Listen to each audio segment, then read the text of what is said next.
The Walnut Creek Extension District, a division of K-State Research and Extension, covering Rush, Ness, and Lane counties. Here's Insight with Extension.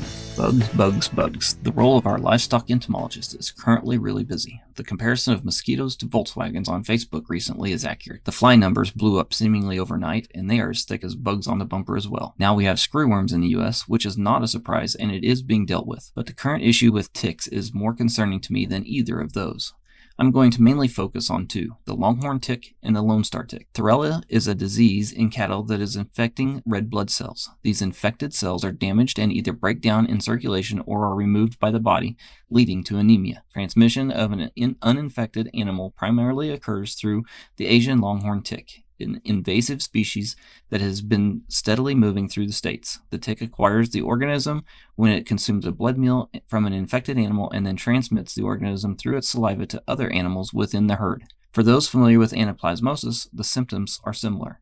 However, a key difference is that the symptoms associated with anaplasmosis are seldom seen in cattle less than 2 years of age. Symptoms associated with Thurella are seen in both calves and adults. Mechanical transmission is transferring disease through contaminated equipment. This would include items such as needles, dehorning, castration, implanting, and is well demonstrated mode of transmission, and it can happen with Thurella, but not as prevalent. Symptoms may vary in look and severity, but in mild cases, cattle exhibit symptoms such as elevated temperature, depression, and pale mucus, all the way up to abortion and possible death in a few. Mortality rates are generally low, and young calves and females in late gestation or early lactation are more likely to be clinically affected. Many infected cattle never actually show symptoms at all.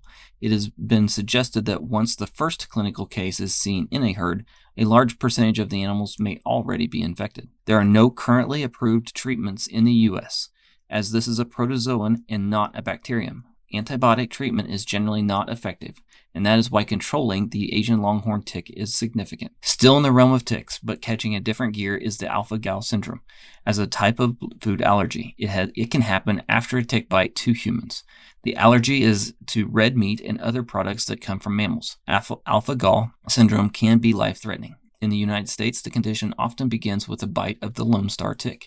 These ticks have spread further west and are currently found in the eastern half of Kansas. So if you are progressing through the summer, watch the condition of cattle and be proactive in parasite control, but not so much to develop a resistance to the porons used for internal parasites. This is a very condensed description due to space restraints, but more importantly, it can be accessed at any local extension office.